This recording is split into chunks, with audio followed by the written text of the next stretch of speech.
Hi guys, so this post is about the reality of parenthood. So you probably read before you get, before you become a parent, a lot of books about what it's like to be a parent and you nap when they nap and stuff like that.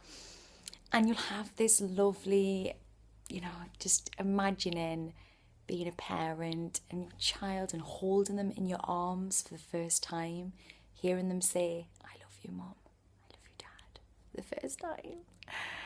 And although those things can happen and do, the reality day to day is a bit different. So let's talk about some home truths of parenting.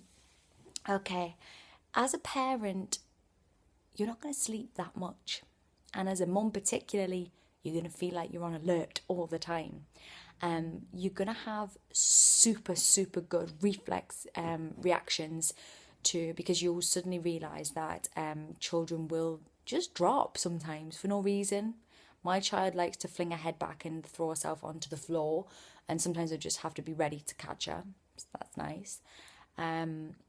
You will get used to, once you have a toddler, of being poked in the face in the morning, just poked in the face or shouted at in the face really early on.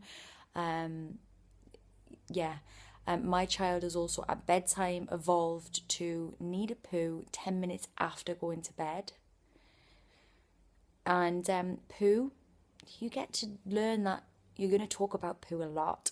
There's going to be a lot of poo chat, whether that be when you're potty training and when you've got a baby. And you will become used to, at a point when they're babies, of having human feces on your body. Might be on your hands, might be on your clothes. My husband once found a small pebble poo in his dressing gown. Wasn't ideal, wasn't unexpected, didn't even feel weird about it. You'll get used to talking to your child about poo. My daughter told me this week that when she goes to the toilet, sometimes the water splashes back onto her bum, which I just had to say, don't worry about it. And that will become something that you just get used to. You will realise that a lot of parenting is sweeping up crumbs from the floor. You sweep up crumbs, they make more crumbs. You sweep the crumbs up, they make more crumbs. You give up sweeping crumbs up, the floor's got crumbs on it. Okay? That's what's happening. You realise that most of parenting is telling lies to your children in order to get them to do the things that you want. Not, Father Christmas, the big one.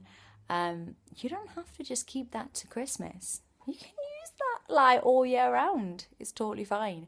I've adapted the Father Christmas lie to my own advantage. So we've got cameras in our house, security stuff. And what I like to do when it flashes, I like to say that's Father Christmas watching. So they're always on their toes, which is nice.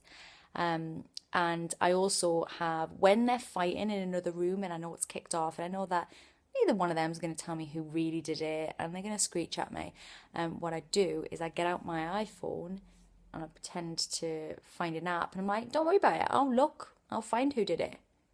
And they obviously assume I've got an app because they're so full of technology, and they fess up.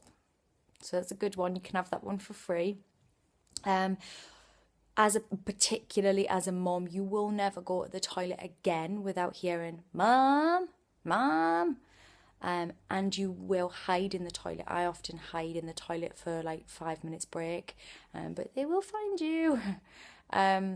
Your possessions you will find them all over. Your makeup, they'll be wearing it. You can never enjoy doing your makeup again because they'll be in your bag of make, getting stuff out and asking questions. There's incessant questions, always lots of questions.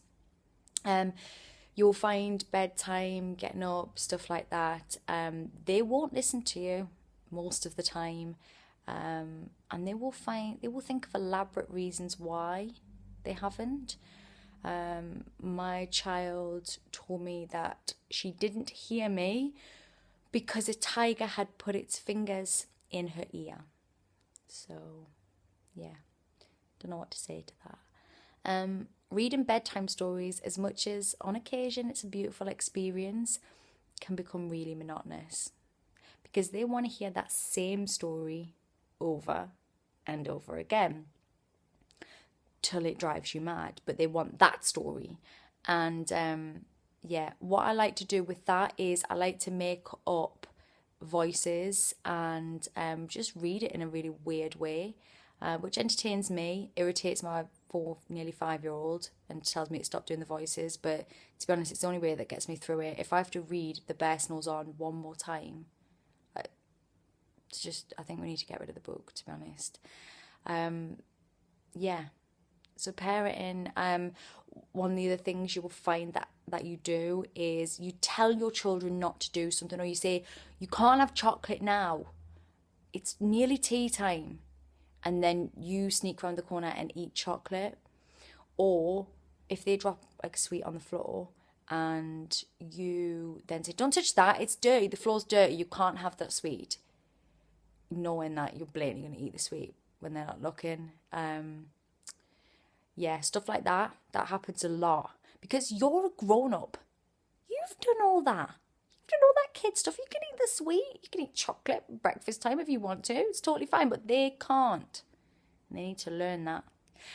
Before becoming a parent, you will think, I will never put my child in front of the television. Why would I do that? I'm going to sit with my child. I'm going to play educational games. Oh, it's going to be so much fun. They're just going to never eat chocolate and sweets. And then you have children and you realise sometimes Peppa Pig will become a babysitter because otherwise you will never get anything done, okay?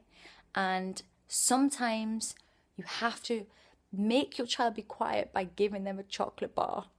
I know that makes me a terrible person, but thankfully my children also get lots of fruit and veg, so that's a good thing. You're also light to them about food a lot. I know my mum and dad used to tell me when we went abroad, everything was fish fingers, like squid, Spanish fish fingers or Greek fish fingers or whatever. So yeah, you'll tell them a lot of lies. The spaghetti police, that's one I've pulled out. When my daughter decided she didn't want to twist the spaghetti onto a fork anymore, I invented the spaghetti police, who would arrest you if you didn't do it and put you in spaghetti prison. She did suss me on that one. But for a time, she really, she was concerned about spaghetti prison, which she would be. But yeah, so that's parenting. Parenting is great, truly. You can have an amazing time being a parent, but also let's just be real with each other. Okay, I can be real with you. You can be real with me. At times, your children are little knobs and you love them. They're just annoying and you can still love them. But yeah, sometimes you just, we can have a moment here. We're not judging each other, are we? We're not judging. We love our children. We're doing all the good stuff with them. But sometimes those kids, man. Anyway, if you're not a parent yet and you're looking into being a parent, do it. It's great.